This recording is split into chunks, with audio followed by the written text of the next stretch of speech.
Lá pela década de 80, a gente tinha uma influência, nós pianistas, do improviso. Porque anterior, início do século XX, a turma tocava o tema, né? E ficava o tempo todo repetindo o tema. Né? Aí, com o aparecimento de Chick Corea, Oscar Peterson, Benny Goodman, Stan Getz, foram os paladinos, né? Do improviso, né? Improvisações jazzísticas. E isso chegou aqui no Brasil, né? Já no final da década de 70, e um dos maiores pianistas, né? Era o Luizinho Essa. E todo mundo que era pianista, que gostava de tocar músicas, né, populares, ele, para poder fazer improviso jazzístico, ele tinha que ser aluno do Luizinho Essa, né? O Luizinho Essa era uma autoridade, né, de improvisos jazzísticos, né? Aqueles acordes de expectativas, né, dissonantes. E para você ter aula com ele é muito difícil, né? Porque você tem que fazer um teste lá com ele. E lá em 83, né, eu fui fazer um teste com ele e ele falou assim, olha, você não precisa vir toda semana não, vem de 15 dias. E nós ficamos amigos, né? Os amigos e tal. Ele morava ali na rua Santa Clara, em Copacabana. Então, de 15 dias, eu ligava, era a esposa dele que atendia, e eu ia lá. E a casa dele era toda abafada, né? Tinha aquelas cortiças no local onde ficava um piano, para não fazer barulho para os vizinhos. E o Luizinho fazia apresentações, né, nas casas noturnas. E um belo dia ele chegou para mim e disse, olha só, eu vou tocar no Mistura Fina amanhã. Eu vou tocar com o pessoal, com a Lois Bramble, Altamiro Carrilho e tal. Paulo Moura também vai. Tá aqui o convite para você e mais uma pessoa. Você vai? Eu digo, claro que eu vou, pô. Aí fui, né? Cheguei lá, estava a minha mesa reservada. O Luizinho já estava lá papeando com eles. Tá entendendo? Aí o Luizinho começou a fazer a apresentação. Fez com Altamiro, fez com Paulo Moura. E foi um sucesso, né? Era uma Mistura Fina, na Lagoa. Eu nem sei se ele ainda existe mais ainda lá como restaurante, né? Porque a noite carioca acabou, né? Ela morreu, né? Não existe geração atual que aprecie isso, né? Esses aí são os últimos do Moicano. De repente, olha só quem aparece. João Donato. João Donato. Isso há 40 e poucos anos atrás. 40 e poucos anos atrás. Né? Aí chegou lá e tal, aí bateu um papo, a minha mesa estava próxima do Luizinho, aí ele conhecia o Bira, aí me conheceu também ali e tal. Aí de repente falou, Luizinho, vou dar uma canja aí. Alguém tem um lenço aí? Eu falei, eu tenho, toma. Aí eu fiquei assim intrigado, né? Por que ele queria um lenço? É que ele glissava os teclados antes de tocar. Glissava.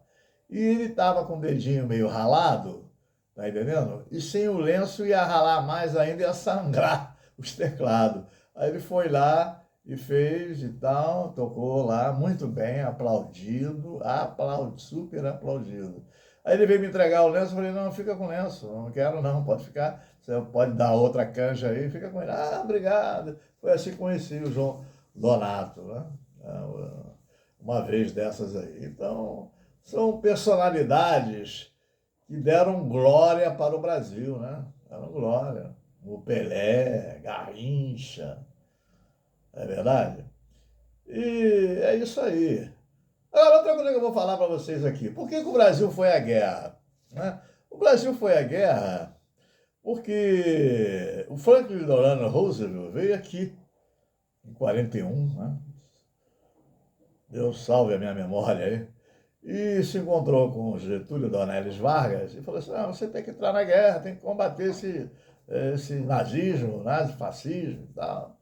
Aí o Getúlio disse, não, eu entro sim, mas eu não tenho armamento, eu não tenho estrutura, né? Meu exército aqui ainda é o exército francês ainda, a gente não...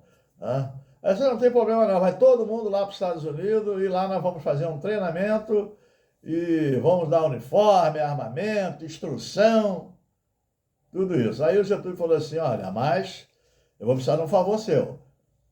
Eu quero fazer uma siderúrgica nacional, Companhia Siderúrgica Nacional.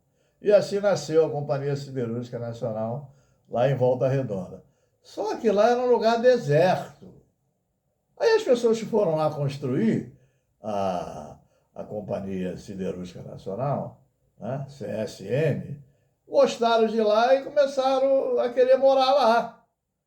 Né? Mas não atentaram para o futuro. Porque toda a companhia siderúrgica de minério, ferro, é extremamente poluente. Está entendendo? Aí querem culpar o Getúlio pela poluição de Volta Redonda, mas não tinha quase habitante lá em Volta Redonda. Né? Não é isso? Eram fazendas enormes que havia por lá. Então foi assim que nasceu. E o Brasil foi para a Segunda Guerra porque o americano deu instrução, deu material, deu armamento, deu munição, deu toda a infraestrutura e a estrutura também para poder ir à guerra. Não é verdade? E se Adolf Hitler fosse brasileiro, ele já tinha tomado todo o continente americano, mas ia perder para os Estados Unidos, né? Como perdeu para a União Soviética. Né? Com todo o exército equipado dele, ele não conseguiu derrotar a União Soviética e ia acontecer isso. Só que não com aquele exército que existia naquela época. Ele ia fazer um exército como ele fez o exército nazista. Né? Era um exército extremamente potente, poder bélico enorme. Então é isso que eu quero dizer, porque aí já, naquela época já é outra situação, era Erivelto Martins, era Dalva de Oliveira, era Francisco Alves, eram outros músicos, né? Na década de 40, havia o Cassino da Urca, aquelas coisas todas. E assim eu termino hoje só para dar um toquezinho sobre o João Donato. Homens que levaram o Brasil a conhecimento do planeta de forma positiva. Que Deus o tenha em bom lugar. Valeu!